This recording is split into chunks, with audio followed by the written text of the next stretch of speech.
We heard from Sir Michael earlier. Now we can see Bay Bridge coming to you live from Newmarket, from Freemason Lodge. There is James Savage. Bay Bridge, that handsome figure in the background. The slightly less handsome one in the foreground is James Savage. Look at those handsome skies. I know, yeah. Beautiful day, James. The horse looks amazing in the sunny autumn weather.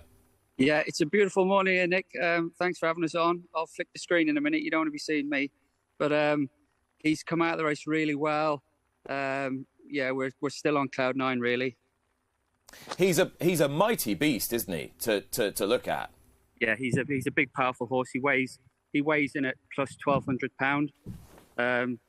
He's all strength, all power, and as you can see here, like he's got some real substance about him, hasn't he? Constitution, great. He's an athlete. Can you remember him when he first came to the yard? Yeah, he was a different shape.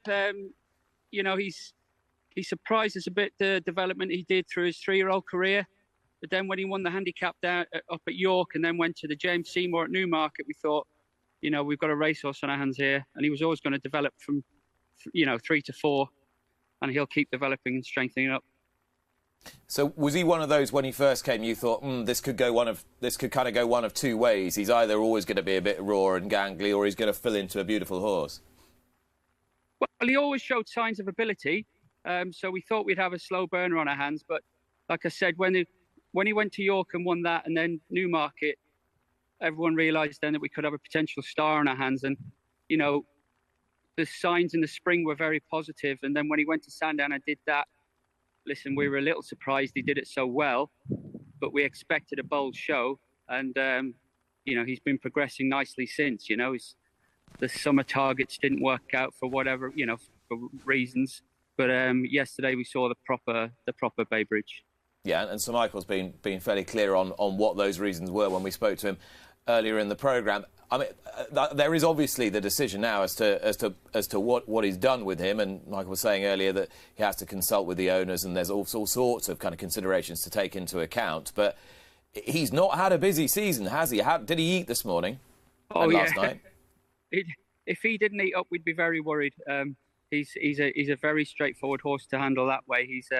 He's the first to kick the door in the morning. The head girl Sarah has to feed him first, because otherwise the door will come off the hinges. The team behind him at home have done a marvellous job in getting him here to this race. Rajan, his groom, and Glenn, who led him up yesterday. But Kevin Bradshaw deserves a big shout. He rides him every day, and he's ridden plenty of good horses here for 20, 30 plus years. And he said the morning before the race, he said, "You've got, the boss has got this horse in the best shape he could possibly have him," and he said he's never felt better. So that's why we were so confident yesterday, Nick. Obviously, we were taking on the best horse in the world, and rightfully so. He's got that rating, but we were super confident we could put it up to him at least. And you did more than that. And I mean, Michael earlier on was saying you were sure that you were going to be second going into the race at very worst. James, how much satisfaction has it given you and the senior team at Freemason to win the two biggest prizes in the British racing calendar this year?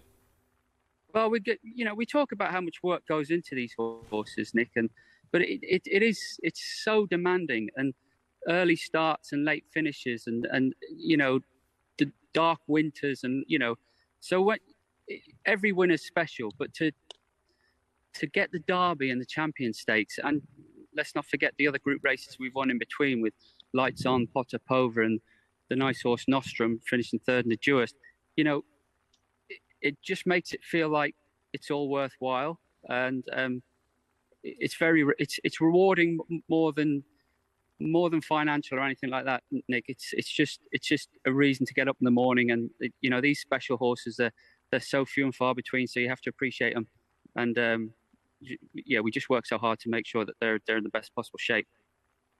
James, this programme's always better when we see horses as well as people, so I'm very grateful to see yesterday's hero up close, Bay Bridge. Thanks so much, everybody at the yard, for taking your time out to look after us this morning, James. No problem, Nick. Anytime. Thanks. Subscribe to Racing TV's YouTube channel now to watch more great races like this.